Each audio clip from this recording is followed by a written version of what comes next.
Once upon a time there was a hare who, boasting how he could run faster than anyone else, was forever teasing Tortoise for its slowness.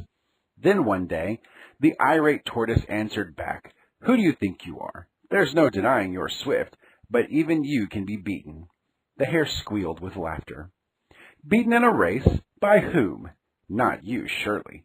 I bet there's nobody in the world that can win against me. I'm so speedy. Now why don't you try?" Annoyed by such bragging, the tortoise accepted the challenge. A course was planned, and the next day at dawn they stood at the starting line.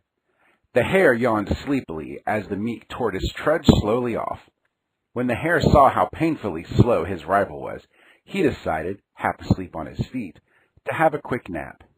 "Take your time," he said. "I'll have 40 winks and catch up with you in a minute." The hare woke with a start from a fitful sleep and gazed round, looking for the tortoise. But the creature was only a short distance away, having barely covered a third of the course. Breathing a sigh of relief, the hare decided he might as well have breakfast too, and off he went to munch some cabbages he had noticed in a nearby field. But the heavy meal and the hot sun made his eyelids droop.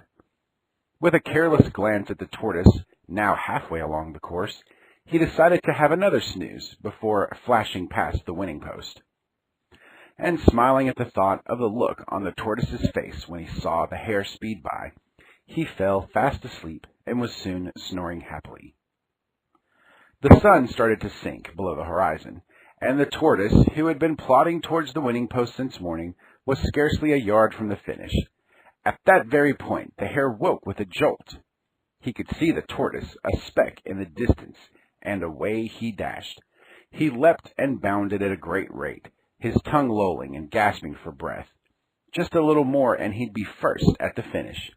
But the hare's last leap was just too late, for the tortoise had beaten him to the winning post. Poor hare!